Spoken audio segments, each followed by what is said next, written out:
Hi everyone, welcome back to another video.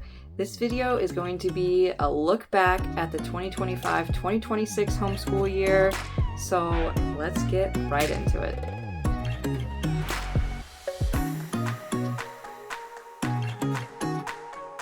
So looking back at the 2025-2026 homeschool year, I feel like a completely different person than I was at the beginning of the year. The expectations that I had for our homeschool and just our life in general, and then looking at the second half of the homeschool year, I cannot believe the transformation that took place. I have briefly mentioned in another video that we had something incredibly emotional go on in our personal life, and I'm not sure that I will ever talk about it just because the internet is forever, and I don't want to put something out there and then have that just always be attached to me, or have people be able to comment on it. And plus I always want this channel to be uplifting and happy, and what I would be talking about is just incredibly heartbreaking. So, but I do want to mention it only because if you go through any sort of season in your life, in your homeschool, it affects you, and it affects obviously your personal life, your life just in general, and it did affect our homeschool. So I am incredibly proud though of my kids and how we were able to get through this year. Like I said, my expectations at the beginning of the year were, as they always are, just extremely, positive, and I had all these big plans, and by the end of the year, honestly, it was just, let's get this done. Let's do the bare minimum. And we finished, and like I said, I'm incredibly proud of my kids. We did finish all the things. We still had fun, simpler fun, but we did still have fun, and we still learned. So I am very proud of how we ended and sort of the strength that we found, not only in our homeschool, but in our life. That is, the biggest reason that we homeschool is that our family comes first. That has always been like our life motto too, like family first. And because we homeschool, my kids were not displaced from what was happening in our life. And we were able to navigate emotions and what's going on and be able to not do school, just spend time together. And honestly, I'm just so grateful because, we will never get that time back. And it was incredible to sort of watch my kids grow emotionally, the conversations we had. It was just so amazing. So anyway, enough about that. Let's talk about the things that we did accomplish and do this year. As you'll see, I did have to transition a few things. I pulled back, I simplified a lot of things, but let me at least tell you what we did do.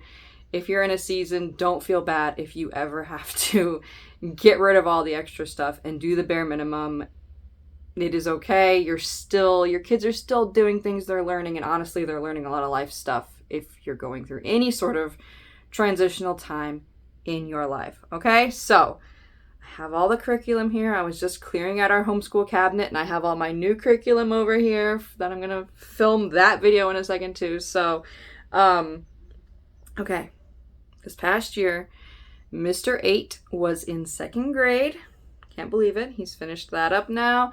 And Miss 6 finished kindergarten. So I had a second grader and a kindergartner this year. So let's walk through what we did.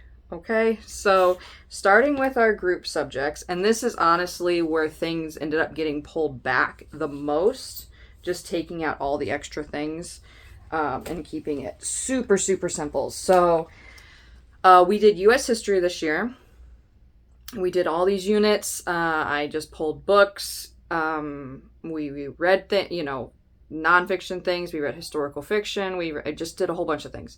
So we had these different units that we did throughout the year on U.S. history, starting with like the Vikings, and explorers and things, and we went all the way. We ended up only going through the Civil War. I made a video on how I planned this past year with the U.S. history units, and that I had a buffer unit with everything going on in our lives. I took the buffer unit out. We ended with the Civil War, and I'm cool with that. It's fine. So I'm also working on right now filming all the little shorts for the different books that we read in each unit, so you can see what we did in fact read. At the beginning of the year, we were doing coloring pages while we were reading, that I was able to find free U.S. history coloring pages online. We were doing that, and at the end of each unit, we did like a project. As you can imagine, I did none of those things at the end of the year. We literally just read and discussed what we read.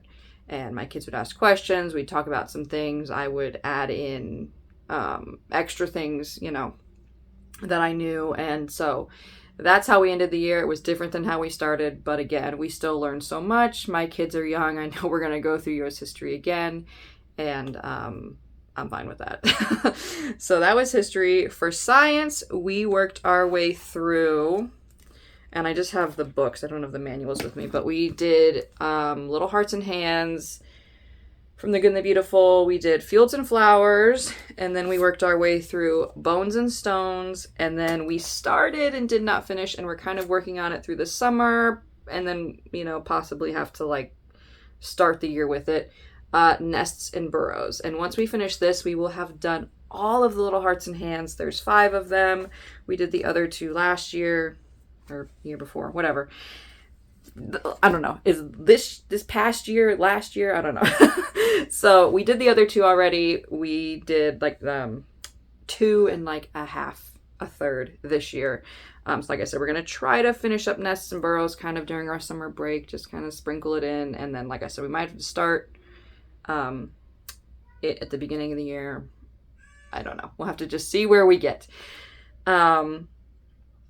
So that's what we did for science. We loved them. I will do a full review comparing all of them once we finish Nests and Burrows, but we really did enjoy it. It's very gentle. It's fun. It's easy to do if you really only just do the readings or the audio narrations and then just answer the questions.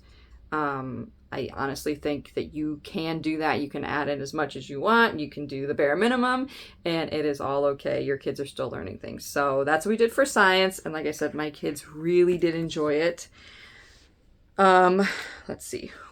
For all of our Catholic things, this is where I also adjusted as well. If you're not Catholic, you can skip ahead. But if you want to know what we did, we started out the year doing Story of the Bible, the Old Testament from Tan Books. This was the thing that we ended up taking out completely, and it honestly had nothing to do with what went on in our life. I ended up pulling it because it took so long. It was the longest thing that we would be doing, and it made our homeschool day drag on. We are bringing it back this year. I'm adjusting, my expectations now that I've used it a little bit. We really loved it, but that was the thing we took out about sometime in the fall. I mean, we didn't really get that far into it. And so when we were doing that, we were alternating every day with doing just some regular, catechism readings. So we had finished this up. This is something we had used the previous year that I'd wanted to finish. I greatly enjoyed doing this, and so did my kids. It was very simple. That was just a page or a section a day. And then with that, we would also usually pair it up with a saint reading. There's a set of 6 of these. I talked about this before. And just each day we would read about a saint. It's literally that much. And there's a picture. And so there's a whole series on this. So we read, I think, 1 or 2 of these. And so this is the one we didn't finish. And then when we finished that little catechism book, we started going through this one. So this is from the Magnificat bookstore. And again, we would just read a 2-page spread on whatever the topic was. Because they do it, just a 2-page spread about whatever it is. So we didn't get very far in this. This is something we will continue on in this next year, but yeah, we were also enjoying that. I love just doing simple, like page-long readings, just bite-sized chunks, talking about different things. So that was something we did, and then certain parts of the year I would kind of pause doing that because my oldest received First Communion this year and he did his first confession. So we did parts of the year we were talking about a lot of sacrament stuff this year. So I'm going to make a video on that. It's on my list. I'm working my way through it, pulling things out. So don't worry, that's coming if you want to see all the things we did or read or what we did to learn about the sacraments that he received this year. So I think that's it for that stuff. Okay, so as far as individual things, let's start with my second grader because his stuff is sitting on top here. So he did, actually I have one more group thing before I do that. I didn't see that here. We also did a U.S. geography unit. It's right here. It was just an Etsy download. And basically it was very simple. Whenever we did it, we would honestly just pull this little book out and they would color the state. There's the flower, the bird, they would write, answer all the questions here and draw the state flag. And that was what we did. We did it for all 50 states. So this is my son's. There's also, I have the teacher one right here. It kind of had all the answers in it. So I think this might be a few years old because there were some of the flags had been updated. So like they didn't match in the teacher's manual. The state flags, like some of them have adopted new state flags. Or like a couple of the birds weren't right. It wasn't a big deal. I mean, less than 5. Okay. Out of 50 states, less than 5, not a big deal. So, but what I did anyway was pull them up on the iPad and stand the iPad up and, they'd be able to kind of zoom in on the flag anyway. So that's what we ended up doing anyway. And the birds, having a better picture of the birds or the flowers or whatever. So that's what we did. My kids enjoyed it. I'm not sure they really learned anything about any of the states other than where they were located, but that's okay. That was kind of the whole purpose that was kind of what I, planned anyway.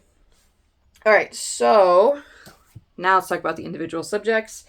My son, like I said, was in second grade. So all level 2 things from the Good and the Beautiful. We worked our way through as you know, if you've seen any of my videos, you know that I bind and print all of our curriculum myself, and I break them up into the units so they don't have a huge book. So this is all 3 units of his language arts course, level 2. I am so glad to be done with the booster cards. We finished those. I feel like around Christmas. He finished them fairly early because he kind of got like ahead in the previous years. And I feel like once you get through those, language arts is so much easier to get through. Because language arts is the individual subject, at least for us, that takes the longest. Simply because I feel like there's so many. It's not even that there's so many parts, but just like, you have the booster cards. How long do you do those? Do you also do a lesson in the same day? Do you not? I mean, I don't know. I feel like once you get through the cards, the language arts goes so much more smoothly. I understand why they do the cards, and I think it's really great, but like, it can just, language arts can be the other subject that drags on. He also did level 2 handwriting from the Good and the Beautiful. And then he also did, there were 4 units of this. So this is level 2 math. And he finished this early and we started level 3. That's the same thing that happened last year. Math, we moved through rather quickly. It's not even that we move through it quickly. It's just that we move through it easier. My son understands it. A lot of the times he doesn't even need me to do like any of the lesson part. He just does it on his own. So that's what we did for him. And then, no surprise here, we're doing similar things with my daughter, who was, like I said, she was in kindergarten. And the way we kind of did preschool with her, some things kind of drifted over. So we actually started the year finishing up the kindergarten prep which I have right here. So she finished that up, and she also, at the time, hadn't finished the pre-writing part 2. There was 2 levels of this, and then before the kindergarten prep, they have the preschool one. So we had done both, we've now done both of those. And like I said, this was hanging over into the beginning of the year. So like in July, August, when we started school, we spent 4 weeks finishing that up. And then we moved into the kindergarten stuff. So she finished level K handwriting. I still have the old cover. I think I can just re-download it to get the new cover. But yes, this is the old cover. And she did, let's see, where is it? She also did level K math. So there's the 3 units for that. She loved it. She also finished math early. So she did start level 1. And then because we had to finish the preschool stuff, the kindergarten prep, we didn't finish language arts. And I knew that was probably going to happen. I was not upset by the fact that didn't happen. It was also, it also had to do with the booster cards and her learning how to read. We got to a point towards the end of the year where we were really flowing through it. We had a clicking moment about halfway through the year where we were starting to figure it out, and then we really hit our stride toward the end of the year, where the reading is just a lot easier to do. The cards go much quicker now. So we did not finish, and I only have 2 units here because the third one is in our cabinet still. So we did finish 2 units, and we got partway through level 3. We are kind of, not every day, but honestly, it only takes, when you're not doing all the school things, doing a lesson in language arts or doing the booster cards does not take very long. It takes 10 minutes out of our day. So we are, sprinkling that in throughout our break this summer before we start school up in July. And so hopefully we're almost finished, or going to be able to finish up fairly quickly unit 3 so we can move into all of the level 1 stuff for next homeschool year. So I think that was everything we did this year. Like I said, I'm very proud of how we were able to power through and finish out this homeschool year. I'm sorry if you don't like my vagueness as to what's going on in our life, but I do appreciate all the prayers and the thoughts, and from people on the internet, and just also the people that have shown up for us have really surprised me. So I feel really blessed, and I'm glad to be back in front of the camera making videos. I'm in a much better place now to be able to do that. So expect the videos to start rolling in. I'm going to film another one here in a second. So don't worry, they're coming. I hope you enjoyed the video. Hope you guys have a really great summer. Enjoy the break. Take the time to rest before you start the next homeschool year. And I will see you guys all in the next video real soon. Bye.